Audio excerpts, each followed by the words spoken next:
کالے دھاگے پر سورۃ الکوثر کا ایسا عمل کہ آپ لوگوں کی نسلیں شاد و آباد ہو جائیں گی۔ انشاءاللہ یہ عمل جو ہے آپ کی زندگی کو پلٹ کر رکھ دے گا۔ کالا دھاگا، بس ایک بلیک آپ نے تھریڈ لینی ہے اور اس پر آپ لوگوں نے سورۃ الکوثر کا یہ طاقتور ترین عمل کرنا ہے، اور پھر آپ لوگ دیکھیں کہ ہوتا کیا ہے۔ لیکن ایک مسئلہ اور سماعت کر لیں، بعض لوگ اعتراضات بھی کرتے ہیں کہ کالا دھاگا کیا کرے گا، کرنے والی ذات تو اللہ کی ہی ہے۔ بے شک وہ بالکل اپنی جگہ درست بات کہہ رہے ہیں، لیکن اس کالے دھاگے پر اللہ کا کلام ہی پڑھا جائے گا۔ اصل کالا دھاگا نہیں ہے، اصل اس پر کرنے والا عمل ہے۔ مطلب کہ قرآن بھی ایک کتاب ہے۔ اگر قرآن کے الفاظ کو، کلمات کو کسی کاغذ پر لکھ دیتے ہیں تو اس کاغذ کی ہمیں ادب کرنا، احترام کرنا ہم پر فرض ہوتا ہے۔ مقصد یہ کہ اگر قرآن کی آیت کسی کتاب پر یا کسی کاغذ پر لکھ دی جائے تو وہ مقدس ہو جاتی ہے۔ اسی طریقے سے یہ کالا دھاگا ہے اور اس پر سورۃ الکوثر کا عمل آپ نے کرنا ہے اور پھر گرا لگانی ہے۔ جو میں آپ کو بتاؤں گا اس طریقے سے آپ نے اس عمل کو کرنا ہے۔ یقین جانیں یہ جو مقدس عمل ہے اور جو روحانیت سے بھرا عمل ہے اور نورانیت سے بھی بھرا عمل ہے، آپ کو کروڑ پتی بنا دے گا۔ میں اللہ کی قسم اٹھا کر کہنے کو یہ بات تیار ہوں کہ آپ لوگ اس عمل کو صرف ایک بار کر لیں، لیکن مجھے آپ سے کوئی اجرت نہیں چاہیے، میں کوئی پیسے نہیں مانگ رہا، کوئی نذرانہ نہیں مانگ رہا، بس آپ لوگوں نے اس ویڈیو کو پورا دیکھنا ہے، یہ میری شرط ہے۔ ایک سیکنڈ بھی اسکپ نہیں ہونا چاہیے۔ اس ویڈیو کا حرف حرف آپ نے سننے ہیں، کیونکہ یہ روحانیت سے بھرا عمل ہے۔ اگر آپ نے ہلکی سی بھی اس عمل کی بے حرمتی کری، یقین جانیں آپ برباد بھی ہو سکتے ہیں۔ اس ویڈیو کو اس لیے پورا دیکھیے گا۔ اعوذ باللہ من الشیطان الرجیم، بسم اللہ الرحمن الرحیم۔ معزز خواتین و حضرات اور دین اسلام کی مقدس ماؤں بہنوں، السلام علیکم ورحمۃ اللہ وبرکاتہ۔ امید کرتا ہوں آپ سب خیر و عافیت کے ساتھ ہوں گے۔ اللہ پاک ہم سب کا حامی و ناصر ہو۔ آج کی اس ویڈیو میں سورۃ الکوثر کا عمل آپ کی خدمت میں لے کر حاضر ہوئے ہیں۔ سورۃ الکوثر خصوصی طور پر ہمارے نبی پاک کی خوشنودی کے لیے آئی تھی، آپ کو خوش کرنے کے لیے آئی تھی، آپ کو کوثر کا پیغام دینے کے لیے ہی آئی تھی۔ اور ان سب سے بڑھ کر جو کفار نبی پاک کو طعنہ دیتے تھے کہ آپ کی تو اب نسل ہی نہیں چلے گی کیونکہ آپ کا کوئی بیٹا نہیں ہے، اور جب نبی پاک کے حضرت بیٹے حضرت ابراہیم علیہ السلام کا جب انتقال ہوا تو اس پر وہ طعنہ دیتے تھے، تو نبی پاک سخت غم سے دو چار ہوتے تھے۔ پھر یہ صورت نازل ہوئی اور اللہ پاک نے بتایا کہ اے حبیب غم نہ کرنا، جو تیرا دشمن ہے وہ ہر خیر سے محروم ہے، اس کا نام و نشان ہی باقی نہیں رہنا۔ میں اس کی زیادہ ڈیٹیل میں نہیں جاؤں گا، بس آپ کو اشارہ بتانا تھا کہ یہ صورت جو ہے وہ دشمنوں کے لیے آئی ہے۔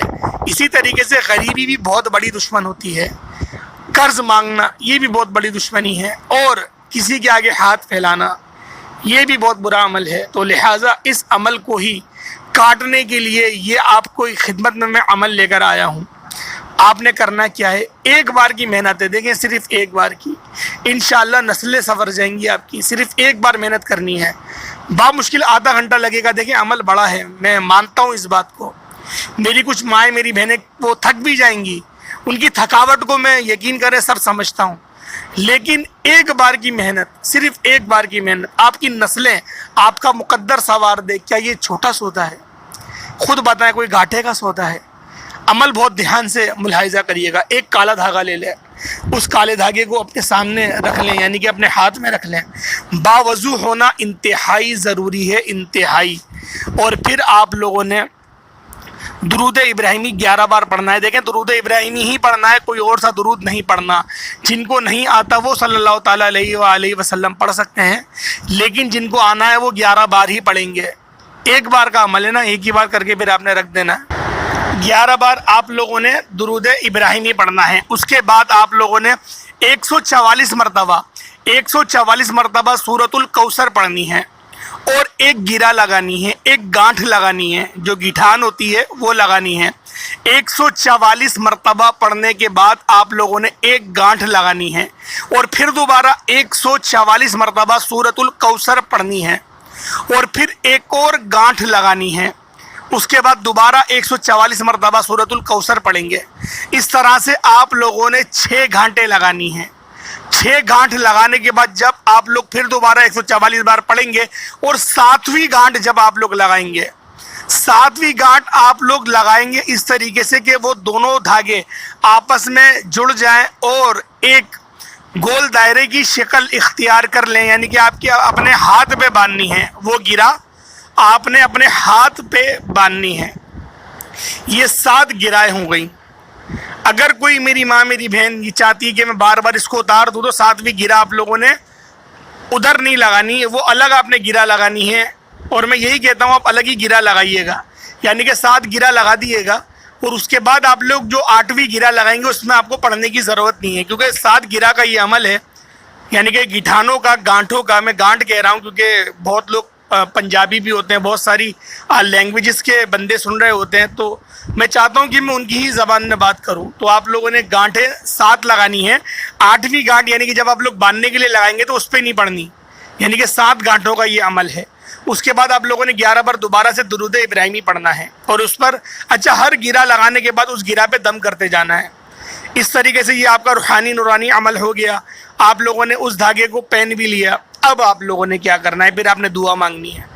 دعا کس طریقے سے مانگیں گے؟ دیکھیں، محنت آپ نے کر لی، اب آ گیا اجرت کا ٹائم۔ مقصد یہ کہ اب آ گیا سیلری کا ٹائم، سیلری لینی ہے اللہ پاک سے۔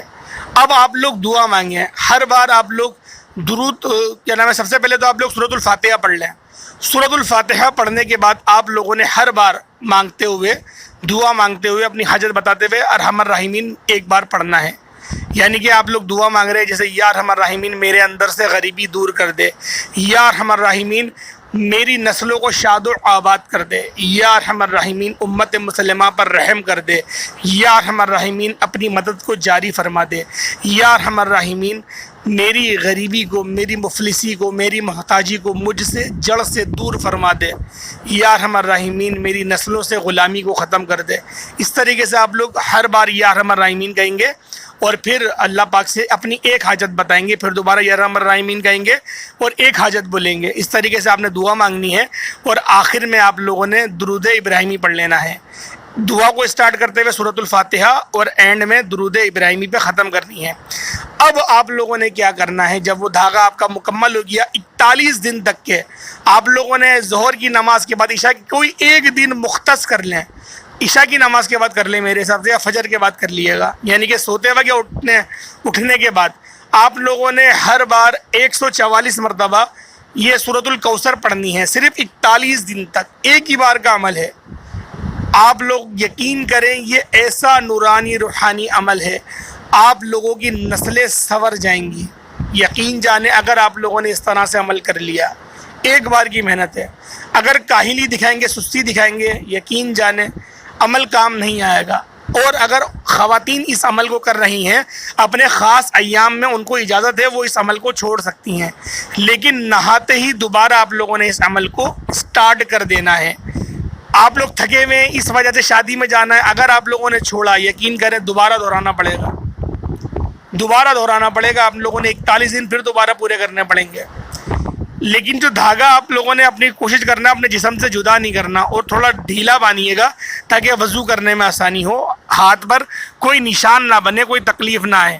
امید کرتا ہوں آج کی ویڈیو آپ کو بہت زیادہ اچھی لگی ہوگی، اور اس وظیفے کی اجازت صرف اس کو ہی ملے گی جس نے اس کو ویڈیو کو ہلکا سا بھی اسکپ نہیں کیا ہوگا۔ اور کومنٹ میں اپنا نام لازمی لکھیں، کومنٹ سیکشن میں اپنے لیے دعا کے لیے اپنا نام لازمی لکھیں، اور ویڈیو کو لائک لازمی کرنا ہے، شیئر بھی کریں تاکہ اگر آپ کے وسیلے سے کوئی اس ویڈیو کو دیکھتا ہے، مطلب اس عمل کو کرتا ہے، یقین کریں آپ کے مقدروں کی معراج ہو جائے گی۔ یہ ایسا صدقہ جاریہ ہے جس کا ثواب آپ کو ملتا رہے گا جب تک کہ وہ اس عمل کو کرتا رہے گا۔